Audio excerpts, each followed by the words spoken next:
मेरा नाम संभव जैन है। मेरे चेस्ट और बैक में पेन हुआ था, लाइक चेस्ट के पीछे। एंड देन मैं इमरजेंसी डिपार्टमेंट में आया था। वहाँ मेरी सब रीडिंग नॉर्मल्स आई, बट मेरा ब्लड प्रेशर डाउन नहीं हो रहा था। सो उसके बाद डॉक्टर अजय को हमने ओपीडी में दिखाया। तो ही सेड लाइक हमें इन्वेस्टिगेट करना चाहिए। देन मैं एडमिट होकर इन लोगों ने मेरी एंजियोग्राफी करी, तो वहाँ पे एक ब्लड क्लॉट मिला। स्टंटिंग की गई उसके बाद। So I think doctor Mohit and doctor Ajay ने मेरी स्टार्टिंग करी, and after that I am feeling very good.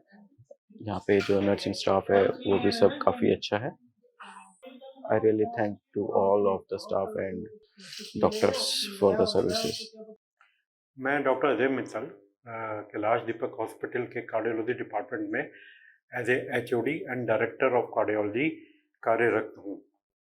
मैं आपको एक पेशेंट के बारे में कुछ बताना चाहता हूँ कि वो बहुत ही यंग था, 37 ईयर उसकी एज थी। उसका नाम संपत जैन था और वो मेरी ओपीडी में आया था दिखाने के लिए। उसके ब्लड प्रेशर का लेवल बहुत ज़्यादा था और वो बता रहा था कि उसकी छाती में और पीछे पीठ में दर्द हो रहा था, वो भी 3-4 घंटे से।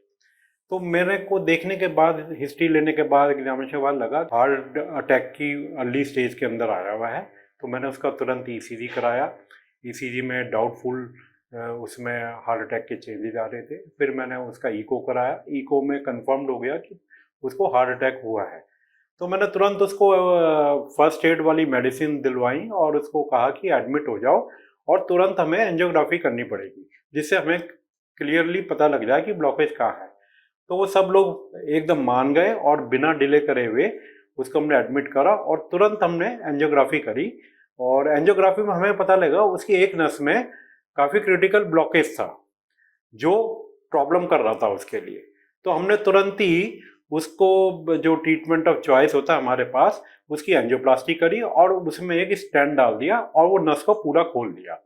उसके बाद उसका पेन भी रिलीफ हो गया और वो बहुत अच्छा महसूस करने लगा। और 1-2 दिन हमने उसको रखा ऑब्जर्वेशन के अंदर। उसके ईसीजी में भी इम्प्रूवमेंट हुई है और उसके सिम्टम्स भी इम्प्रूव हो गए हैं। और अभी रिसेंटली मेरे पास कल वो फॉलोअप में आया था और वो बहुत ही अच्छा अपने को महसूस कर रहा था, नॉर्मल महसूस कर रहा था। बट आप देखिए कि 37 की एज में भी कोई चेस्ट पेन हो तो आप लोग एकदम डॉक्टर से सलाह लीजिए। उसको गैस वैस का दर्द मत समझें। और 37 में भी हार्ट अटैक हो सकता है।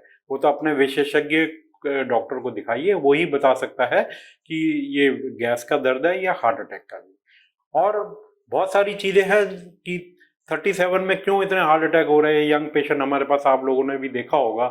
तो सबसे बड़ा कारण होता है जैसे स्मोकिंग हो गया है, डायबिटीज़ का होना, लाइफस्टाइल खराब होना, जीवन शैली का खराब होना, अल्कोहल का, धूम्रपान, ये सब सेवन, पोल्यूशन एक अंदर फैक्टर है।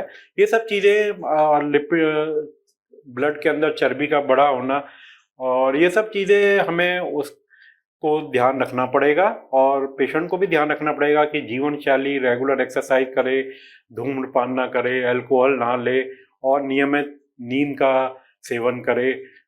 तो हम ये बीमारी जो आजकल हमारे युवाओं में हो रही है उसको हम कम करने की तरफ बढ़ सकते हैं। धन्यवाद।